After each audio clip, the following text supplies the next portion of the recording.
Hey guys, so Scott brought this over to me and I'm going to show you guys this pulley. It was a bought aftermarket deal that he's putting on a bus. So it had this pulley and he's trying to use this tensioner as this. So I need to machine a bushing that holds this bearing and bolts into this stock deal. So what I'm going to do, I'm going to take a raw material, a solid, and I'm going to machine it down to fit inside this bearing so it can come on here, and then obviously I'll drill and tap and put new threads in for this bigger bolt instead of this little 1/4 inch metric style. So we'll come in here to the machine style shop and I'll show you what I'm starting with. So here I'm just starting with a piece of 1 inch solid and I'm going to machine it down. I did have this in one of my scrap bins. It fits in the bearing real nice and snug, so I'm going to use that as my cap washer. I'll machine a little shoulder on this. I'll machine this piece down a little bit, this shank. And so when you tighten on the bearing, it squeezes on the side of the bearing to let the bearing do what it's supposed to do. So stay tuned and I'll show you the finished product. So here I'm machining the shoulder, which I've already got done. And then the next is to drill a hole.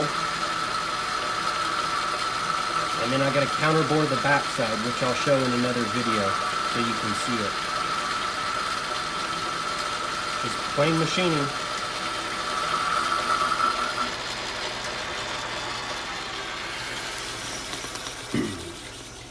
So as you can see, I've got the shoulder, obviously, and then here's the shank that I want to use for support, but that's going to mate up, so the bearing will sit and ride on actually both pieces, and the bolt will go through and thread into that other piece. So here guys, I finally finished this pulley up for Scott. So I'm going to turn the camera around. Well, so here's that deal. So I counterbored the backside so it'll fit on this shoulder here. So as you can see, it sits on the original mating surface. This here actually goes inside the bearing, so it kind of centers it. So that goes on. The pulley goes on, as you can see. Then this is that piece that I showed you, so I had to machine it down a little bit so that fits in there, like so. There it goes. In goes the bolt, and I had to re-tap the back side, so I just drilled and tapped it, put new threads in for the 3/8 16 thread.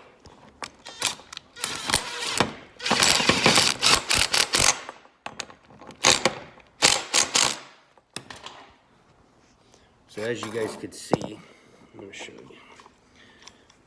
There it is. There's no play in it whatsoever. And he needed a little bit of clearance, so obviously it wouldn't hit. But that's your just a quick little machine deal, and show you guys that you guys could actually make something that didn't belong to go that way, and now here you have it, you know, in the aspect of we made our own part. So this is for Scott. So thanks for watching the videos, and hope to post more.